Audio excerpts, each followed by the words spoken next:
राधे राधे सभी को। श्वेताज वर्ल्ड में आप सभी का बहुत बहुत स्वागत है। करवा चौथ की आप सभी को हार्दिक शुभकामनाएं। इस वीडियो में हम जानेंगे कि करवा चौथ पे वो कौन कौन से श्रृंगार हैं जो हम सभी बहनों को करने चाहिए। करवा चौथ का व्रत अपने पति की लंबी आयु के लिए किया जाता है।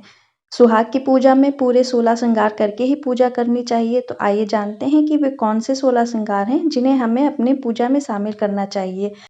हमें पूजा में पहनने के लिए अपनी साड़ी ले लेनी चाहिए। साड़ी आप शादी की भी पहन सकते हैं जो आपने अपनी शादी में पहनी थी, या आप कोई नई साड़ी भी ले सकते हैं।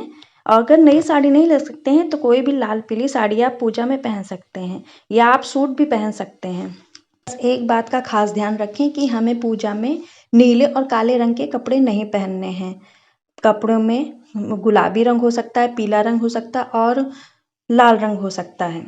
इसके साथ ही हमें चुन्नी जरूर ओढ़नी है। सिर्फ साड़ी ही नहीं, चुन्नी जरूर ओढ़ी जाती है, और जो कि आपकी शादी की हो सकती है, या आपके पास कोई और चुन्नी है तो आप वो भी ओढ़ सकते हैं। अगर आपकी चुन्नी कहीं से कट गई है, फट गई है या लेस निकल गई है तो आप उसको सिल लीजिए, तब उसको ओढ़िए। फटी चुन्नी नहीं ओढ़ी जाती, इसलिए आप उसको सिल के ही ओढ़ें। अगर चुन्नी आपके पास नहीं है तो आप कोई लाल पीला दुपट्टा भी ओढ़ सकती हैं, जो कि साफ सुथरा होना चाहिए। चलिए अब देख लेते हैं कि ये पायल भी हमें जरूर पहननी है। ये भी 16 श्रृंगार का एक महत्वपूर्ण हिस्सा है। पायल आप चाहे हल्की पहने या भारी पहने, ये टोटल आप पे डिपेंड करता है कि आप कैसी पहनना पसंद करती हैं। और ये बिछवे भी हमें जरूर पहनने चाहिए। बिछवे तो अक्सर सुहागिन महिलाएं पहनती हैं, तो अगर आप बदलना चाहें तो इसे बदल सकते हैं। हमें अपने हाथ में अंगूठी भी जरूर पहन के पूजा करनी चाहिए। पूजा कोई भी हो तो ऐसे खाली हाथ में पूजा नहीं करी जाती है, अंगूठी जरूर पहन लेनी चाहिए। आपने देखा होगा कि कोई भी पूजा हो तो पंडित जी अंगूठी हो सोने की या फिर वो कुशा की होती है वो पहनाते हैं, इसलिए अंगूठी जरूर पहन लेनी चाहिए। अब अगली बात है मंगलसूत्र की। मंगलसूत्र भी हमें पूजा में जरूर पहनना चाहिए। मंगलसूत्र आपका सोने का हो या कोई आर्टिफिशियल हो, कोई बात नहीं, आप पहन सकते हैं। मंगलसूत्र जरूरी होता है पहनना। फिर आपको नेल पेंट भी लगा लेना है, ये भी एक हिस्सा है 16 श्रृंगार का। अब अगली बारी है सिंदूर की। सिंदूर हमें ये वाला लगाना है। अगर आप सिंदूरे से सिंदूर लगाते हैं तो उससे लगाइए, या डिब्बी वाला आता है वो लगाइए। सिंदूर लगाना बहुत ही ज़रूरी होता है, और हमें बीच की मांग निकाल के अपनी मांग पूरी भरनी चाहिए। जरा सा सिंदूर लगाना बिल्कुल भी नहीं चाहिए। पूजा पाठ में हमें पूरी मांग भरनी चाहिए। अब अगली बारी है लिपस्टिक की। तो लिपस्टिक भी हमें ज़रूर लगानी चाहिए। ये भी 16 श्रृंगार का एक महत्वपूर्ण हिस्सा है। अब इसके बाद हम बात करते हैं काजल की। आंखों में काजल जरूर लगाना चाहिए। काजल आप चाहे पेंसिल वाला लगाएं, या जो घर पे पारा जाता है डिब्बी वाला, आप उसको भी लगा सकते हैं। काजल लगाना जरूरी होता है। और बालों में ये रबड़ या गजरा जो भी आप लगाते हैं वो लगा लें। खुले बालों में पूजा नहीं करी जाती, इसलिए आप अपने बाल को बांध के रखें।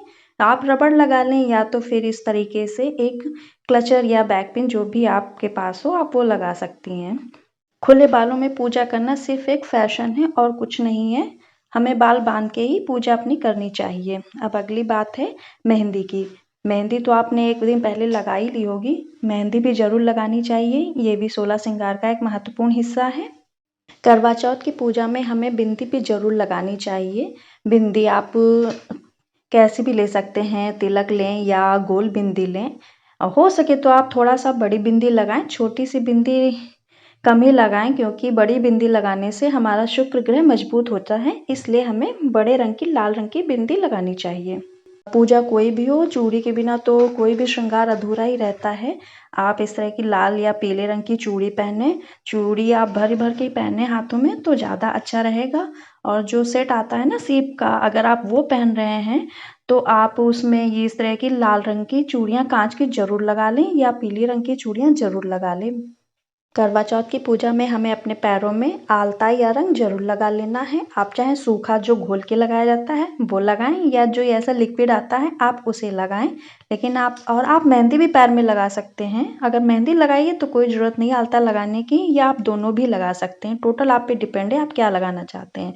और सुहाग की पूजा में हमें नथ भी जरूर पहननी चाहिए। नथ आप ऐसी सोने की हो तो सोने की पहने, या फिर आपके पास आर्टिफिशियल है तो आप वो भी पहन सकते हैं। आप बड़ी पहनना चाहें तो आप बड़ी भी पहने, या आप जो छोटी पहनना चाहें तो आप छोटी भी पहन सकते हैं, जैसी आपकी इच्छा हो। लेकिन आप अपने नाक में जरूर नथ पहने। अपनी नाक को सुहागिन स्त्रियों को कहा जाता है कि अपनी नाक ऐसे खाली नहीं रखनी चाहिए, कुछ ना कुछ अपने नाक में नोज़ पिन हो या रिंग हो, कुछ ना कुछ डाले रहना चाहिए। सुहाग की पूजा में अगर आपके पास ऐसे कमरबंद है तो आप उसको भी ज़रूर पहने। चांदी का है तो पहने, अगर नहीं है चांदी का तो आप इस तरह का आर्टिफिशियल भी ले सकते हैं और उसे पहन सकते हैं। और पूजा में आपको मांग टीका भी ज़रूर लगाना है, अगर आपके पास है तो आप इसको ज़रूर लगाइए। अगर आपके पास सोने का नहीं है तो आप आर्टिफिशियल भी पहन सकते हैं, इस तरह का आप गले में आप कुछ भी सेट डाल सकते हैं। कोई बात नहीं, अगर सोना नहीं है तो आप आर्टिफिशियल भी डालिए, आप तैयार रहिए। या आपके पास है तो आप ज़रूर पहने इस, और कान में भी आपको ज़रूर पहनना चाहिए। आपके पास झुमके हैं या ईयररिंग्स हैं तो आप उसको भी पहन सकते हैं और गले में इस तरह का नेकलेस रख सकते हैं। और ये अगर नहीं है आपके पास तो आप इस तरह का पहनिए, कोई बात नहीं है, आपके पास जो है आप उसी से श्रृंगार करिए। ये कुछ 16 श्रृंगार की सामग्रियाँ हैं जो आपको करवा चौथ की पूजा में ज़रूर पहनना चाहिए। अगर इसमें से कुछ कम ज़्यादा हो जाता है तो कोई दिक्कत की बात नहीं है, कुछ महत्वपूर्ण श्रृंगार है जो हमें ज़रूर करना चाहिए। अब इसमें से कुछ रह भी गया है, जैसे बाजूबंद है और बालों में गजरा है, कोई बात नहीं, मैंने आपको यहाँ पे बहुत ही महत्वपूर्ण चीज़ें बताई हैं। अगर आप इसमें से कुछ कम ज़्यादा कर सकते हैं तो कोई बात नहीं, आप करिए। बस आप श्रृंगार करिए और अपनी पूजा करिए, अपने पति की लंबी आयु की कामना करिए और करवा माता महादेव की पूजा से आप आशीर्वाद प्राप्त करिए और हमेशा सदा सुहागन रहिए। चलिए, उम्मीद करती हूँ आपको यह वीडियो पसंद आई होगी। अगर यह आपको वीडियो अच्छी लगी हो या आपके लिए उपयोगी साबित हुई हो तो हमारे चैनल को लाइक करें, सब्सक्राइब करें। मिलते हैं ऐसी ही अगली महत्वपूर्ण जानकारी के साथ अगले वीडियो में। तब तक के लिए राधे राधे, जय श्री कृष्णा, हैप्पी करवा चौथ।